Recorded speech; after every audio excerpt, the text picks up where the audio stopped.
전용기 타고 발사 참관. 발사 현장에는 김정은 위원장을 비롯한 핵과 미사일 개발을 주도한 핵심 인물들이 총 출동했습니다. 자, 영상 보면서 말씀 나누겠습니다.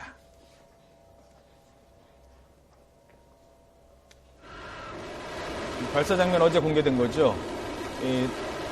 지금 올라오는 장면, 북한이 공개한 영상입니다. 저 앞에 YTN 뉴스를 인용을 해서 보도를 했었더라고요. 저희들도 깜짝 놀랐습니다. 네. 자, 그리고 동영상을 이제 이례적으로 공개를 했습니다. 겉으로 봐서는 지금 김정은이 상당히 앞장서서 한 것처럼 지금 포장을 하고 있지 않습니까? 설명을 조금 해주시겠습니까? 네, 30km 로켓 발사대는 많이 높였지만 30m는 이제 은하 3호나 지금 광명성 4호나 길이가 크게 달라지지 않은 건 기술적 면에서 많이 업그레이드 된 건 없고, 예. 내부에 무슨 이런 기술적 문제만 좀 해결하고 이번에 발사했다, 이렇게 봐야 될 것 같습니다. 예.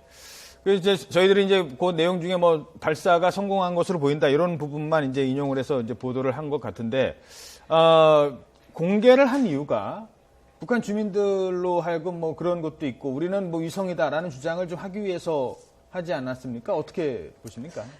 북한은 당연히 국제사회뿐만 아니라 북한 주민들께 미사일이 아니라 로켓이며 그다음에 인공지구 위성이며 지구 관측 위성이다. 이걸 분명히 인식시키기 위한 데도 목적이 있습니다. 예. 그리고 또 뭐냐면 지금 이 시점에 동영상까지 김정은이가 그 전용기 타고 가는 것까지 이렇게 보여주는 것은 북한 주민들한테 미사일이라 북한에서는 미사일을 하지 않으니까 로켓이라고 하고요. 위성이라고 인공지구 하죠. 위성을 위해서 우리 농민들이 지금 배고픈 농민들한테 날씨라든가 이런 것들 지구 관측 위성이 있어야지 그에 맞는 기술적인 데이터들을 얻을 수가 있으니 이렇게 김정은이 주민 생활을 위해서도 기술자를 위해서도 열심히 노력하고 있다. 이런 걸 보여주는 동시에 또 지금 시점에 보여주는 것은 이게 그 정당성. 이거는 분명히 인공지구 위성 미사일은 아니다. 국제사회 그 정당성을 더 보여주기 위한 그런 것은 아닐까 이렇게 생각이 듭니다. 예, 눈물도 흘리고 그러는 모습 보이는데요. 하나만 좀 짚고 넘어갈 건 있습니다. 저렇게 박수치고 저러는 게요. 보통 우리가 나사나 우리 나로센터, 우주센터에 가면은 박수치던 저 장면이 있습니다. 자, 그런데 저 장면 우리가 언제 보느냐면요.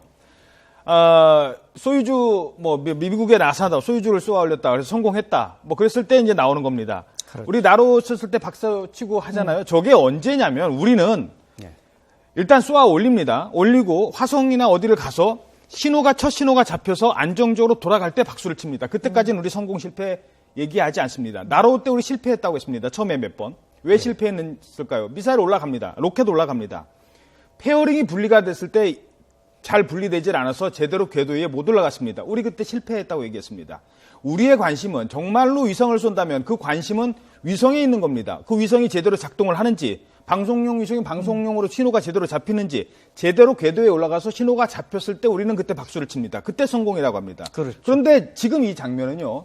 올라간 게 뭘 하는지, 위성이 도대체 무슨 일을 하는지도 몰라요. 북한 주민들 모를 겁니다. 저희들 잘 모르겠어요. 그런데 일단 올라가는 거에 박수를 치는 겁니다. 북한이 요구하고 북한이 원했던 게 무엇인지를 알 수 있는 장면이라는 거죠. 왜 박수를 칩니까? 아직 박수 칠 때 아니거든요. 그렇죠. 우리 기준으로 봤을 땐. 바로 그 점입니다. 그래서 북한은 지금 7차 당대회를 앞두고 무슨 4차 핵실험, 인공위성 발사를 그 당대회에 하나의 자랑찬 성과로 내놔야 된단 말이죠. 예. 다른 성과가 다 굶어 죽는 판에 성과 내놓을 게 아무것도 없고 저거라도 성과를 내놔야 36년 만에 여는 당대회에 뭔가 그래도 메뉴가 있고 반찬이 있는 건데, 그래서 이제 하나의 선전 목적이지 아는 게 아니라 지적하신 대로 저기 올라가면 우리가 내비게이션도 쓰고 무슨 스포츠 경기도 중계받고 이런 건 아예 생각도 안 하고 그냥 쏜다는 데 자체의 의미를 두니까 올라가는 거예요. 그러니까 무엇에 관심이 있는 거죠? 북한 인민들로서는 인공위성의 도대체 내막이 뭔지, 저것이 로켓인지 인공위성인지 그 자체를 분간할 수도 없고 하려고도 하지 않는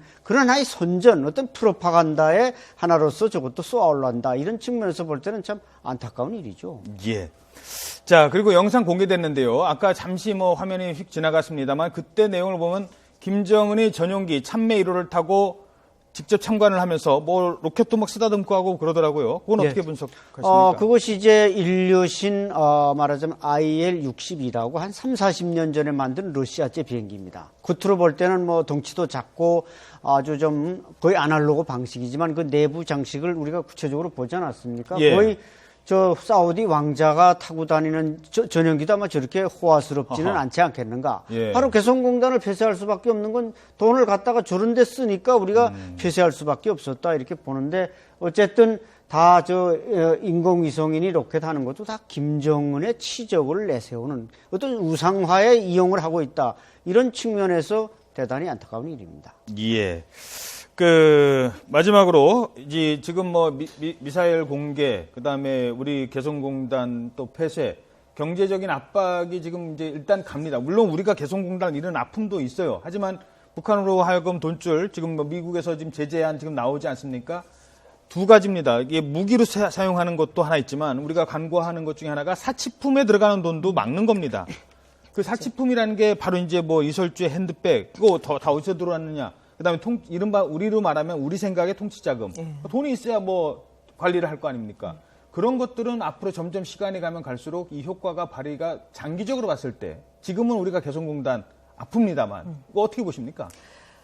이제 돈이 못 들어가는 것도 있지만 사치품이라든가 이 모든 것을 고려하는 기업이라든가 이것을 다 차단하게 북한에 들어가지 못하게 한다면 북한에서 뭐 김정은이 뭐 쓰고 있는 뭐 이게 시계라든가 뭐 핸드백이라 이런 건 떠나서 일단은 선물 정치에 상당히 어렵겠죠. 김정은이나 김일성부터 시작해서 지금까지 다 선물 정치를 통해서 간부들을 충성 군자로 만들고 있지 않습니까? 예. 근데 그런 선물 정치 벤츠 타게 하고 정말 고급스러운 생활을 하게 하는데 그런 것들이 다 차단이 되면 아무래도 이 사람들이 삶이 조금씩 하락할 수도 있겠죠. 근데 그게 그러면 또 김정은은 다른 대안이 또 나오겠죠. 이런 것 아니면 뭐를 줄 것인가. 북한에서 지금 간부들한테 주는 게 카드를 주지 않습니까? 예. 돈을 뭐 1,200달러씩 한 달에 이렇게 충전해가지고 그걸 가서 외화 상점에 가서 빡빡 긁으면서 자기가 쓰고 싶은 걸 사들여가게 하는데 그 카드를 주면서 그 용도를 구매수를 높이고 이럴 수는 있겠지만 지금까지는 사치품을 선물 말고 외화 상점에 가면 엄청나게 비싼 것들이 있지 않습니까? 그걸 가서 이렇게 살 수가 있거든요. 근데 그런 것까지 다 제한을 한다면 아무래도 간부들한테 어느 정도 영향이 되면서 충성심 유도 이런 데서 하락을 할 수도 있는 그런 측면도 없지 않아 있다고 봅니다. 알겠습니다. 네, 지금까지 남북 간의 뭐 대결 국면으로 치닫고 있는 북한의 미사일 발사 이후 상황 살펴봤습니다. 안찬일 소장, 김영희 산업은행 미래통일사업본부 북한경제팀장이었습니다. 고맙습니다. 감사합니다.